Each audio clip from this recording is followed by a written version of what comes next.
देखिए, लालू जी का परिवार भ्रष्टाचार के लिए जाना जाता है, चोरी के लिए जाना जाता है।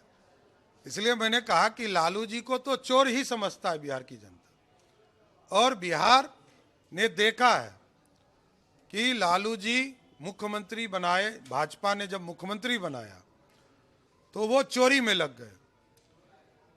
बिहार के बेजुबान जानवरों के चारा खा गए, बिहार में अलकतरा पी गए, और जब देश में रेल मंत्री बने तो नौकरी के बदले जमीन लेना शुरू की।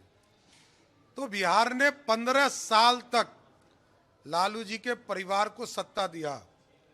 94,000 लोगों को मात्र सरकारी नौकरी मिली। नीतीश जी के शासनकाल में 18.5 लाख लोगों को सरकारी नौकरी मिली और लगभग करोड़ों लोगों को रोजगार देने का काम एनडीए की सरकार ने किया। इसलिए बिहार की जनता जानती है, एक तरफ डिलीवर करने वाली सरकार है, विकास करने वाली सरकार है, अच्छे सड़क देने वाली सरकार है, घर घर बिजली पहुंचाने वाली सरकार है, मोदी जी का डबल इंजन की सरकार है, जो जीएसटी के माध्यम से करोड़ों रुपया लोगों के बचाने का काम कर रही। इसलिए जनता जानती है, एक तरफ सिर्फ घोषणा, चुनाव जीतना, ये रंगल सियार है।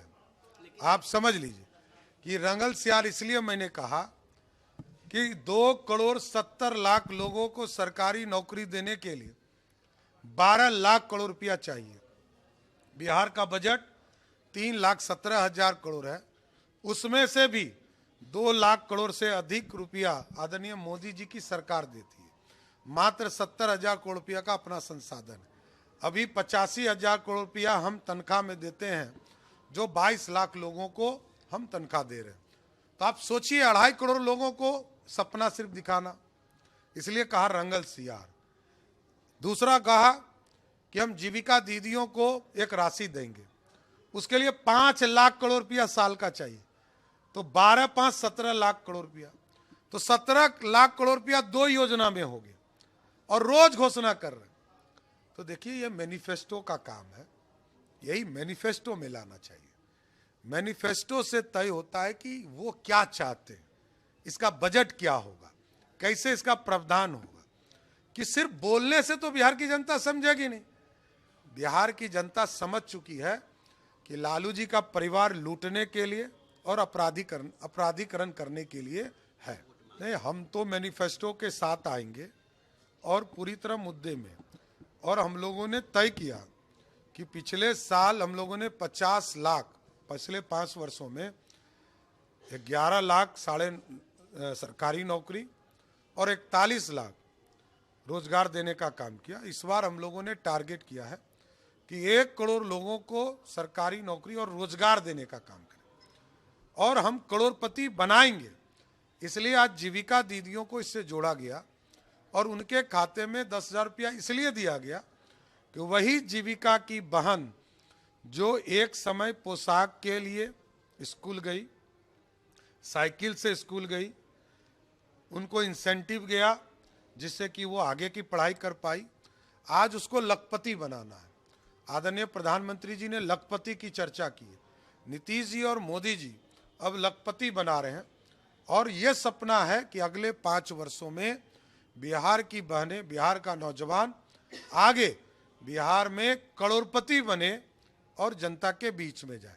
लेकिन एक जरूर प्रश्न करूंगा कि 1.5 वर्ष की उम्र में, जैसे नौजवानों के बीच में कह रहे हैं ना, लालू जी का परिवार कह रहा है कि हम रोजगार देंगे नौजवान को सरकारी। मैं सिर्फ एक फॉर्मूला चाहता हूं कि 1.5 साल की उम्र में करोड़पति बनने का एक फॉर्मूला बिहार के नौजवानों को दे दीजिए, किसी को कुछ जरूरत नहीं पड़ेगा।